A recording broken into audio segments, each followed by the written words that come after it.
হিরে পিরু, সারা বাজারটা তোরে খুঁজে আসলাম, পাইলাম না। তুই তাকস কোথায়? ব্যবসা বাণিজ্য কি বাদ দিছস নাকি? না ভাই, ব্যবসা বাণিজ্য বাদ দেবো কেন? আছে তো ব্যবসার সাথে লাইগা। আজকে ছিলাম না ওই জায়গায়। এখন তো আর বাজারে আসলে ওইভাবে বেচা বিক্রি করি না। এখন মাহফিল হইতেছে না, ওই জায়গায় থাকি। যদি কখনো মাহফিলে যান তাহলে দেখতে পারবেন। তাইলে তো তোর ব্যবসা বাণিজ্য ভালোই চলছে, তাই না? আরো শুনছি আমাদের টিউনু মহাদয় নাকি তোর কাছ থেকে ফুচকা খায়, তুইও নাকি তার বাসায় যাস। কথাটা কি সত্যি? ভাই যে কি কন, আপনি এইসব কথা কার কাছ থেকে শোনেন? টিউনি মহোদয় আমার কাছ থেকে ফুচকা খাইবো, এটা কি আপনার বিশ্বাস করা লাগবো? এই তখন বাজারে আসে, আমি যখন ফ্রি থাকি তখন আমি এমনিই দেই। তাছাড়া উনি আমার কাছে ফুচকা খান না, আর এগুলো পছন্দ করে না। তবে ওনার যে ম্যাডাম আছে, তিনি আমার খুব পছন্দ করেন। মাঝে মাঝে বাসায় গেলে ওনার ওয়াইফের জন্য আর দুইটা বাচ্চা আছে, তার জন্য নিয়ে যাই। ও, তাইলে তো তোর অনেক পছন্দ করে। যাই হোক, এ কয়দিন তো তাহলে ভালো ইনকাম করলি, তাই না? আমার দিকটা একটু একটু খোঁজ খবর নিবি। হ্যাঁ ভাই, ওটা আপনাকে দোয়া। চেষ্টা করতেছি আর কি ভালোভাবে চলার জন্য, কিন্তু পারি না, বিভিন্ন ঝামেলা এসে সামনে দাঁড়ায়, আপনার পর্যন্ত আসতে পারি না ভাই। কথা তো ঠিকই কইছস।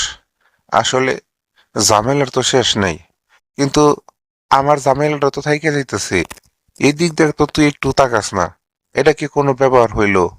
আচ্ছা বলতে কি, এই কয়দিন কত টাকা ইনকাম করলি? না ভাই, বেশি না। 3-4 দিন তো কোনো কাজ কার্মই করলাম না। এই যে গত কয়েকদিন আগে আমাদের এখানে মাহফিল হইলো না, ওইখানে 14,000 টাকা বেচছিলাম, এই আর কি। এই অল্প সময়ের মধ্যে তুই 14,000 টাকা বেচত?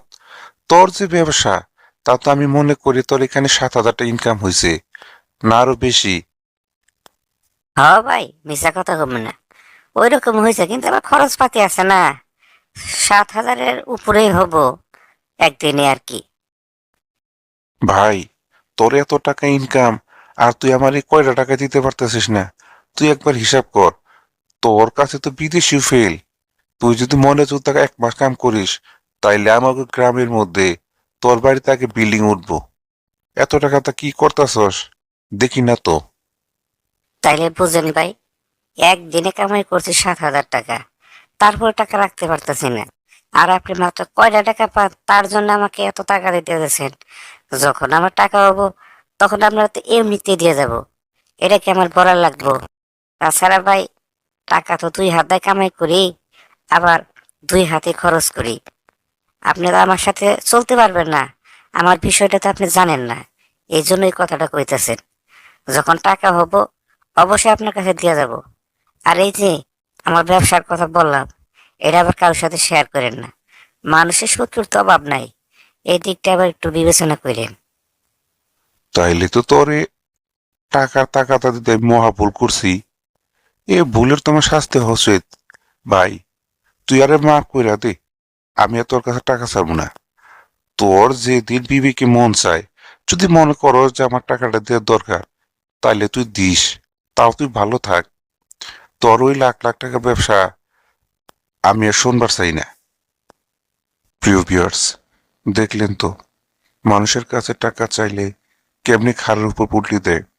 এই কিছুক্ষণ আগে বললো তার ব্যবসা অনেক ভালো, আর যখন আমি টাকা চাইতে গেছি তখনই তার বিভিন্ন সমস্যা। এই সমস্যা প্রত্যেকটা সমাজে মানুষের মধ্যে আছে। যারা বাকি খায় অথবা হাওলাত নেয়, সেই টাকা চাইতে গেলেই বিভিন্ন ধরনের সমস্যা জর্জরিত উপায় খোঁজে। বিষয়টি সবার নজরে আসবে আশা করি। আর ভিডিওটি যদি ভালো লাগে অবশ্যই কমেন্ট, শেয়ার, লাইক করে পাশে থাকবেন।